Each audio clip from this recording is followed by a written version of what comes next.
Do you support or oppose government plans to deny rail workers the right to strike? With the prospect of the biggest strike in modern history looming, with 40,000 rail staff from 13 rail operators expected to take part, the government is considering new laws to impose a minimum service level agreement, which would make any strike unlawful unless a minimum number of rail workers are working during a walkout. And if it is not honoured, a strike shall be unlawful and injunctions or damages may be sought against unions.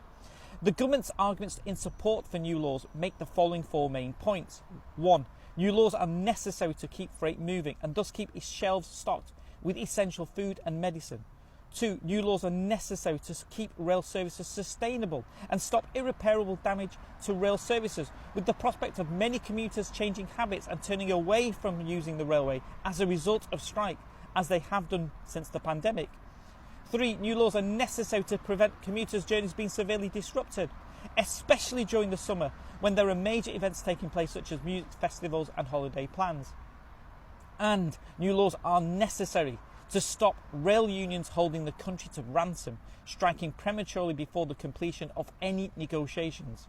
However, rail unions and their supporters who severely oppose new laws make four main points. 1. Minimum service level agreements laws would effectively deny their members the collective and fundamental right to protest. 2. Raising the prospect of new laws at this time are a deliberate attempt by the government to undermine the negotiation position of rail unions with rail bosses over pay and conditions. 3. If new laws were implemented to prevent strikes, this would mean in future that rail workers would not be able to effectively push for pay rises and challenge pay freezes, considering the cost of living crisis.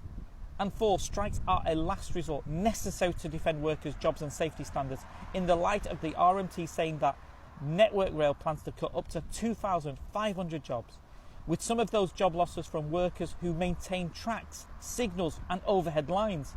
But what do you think? Do you support or oppose government plans to deny rail workers the right to strike?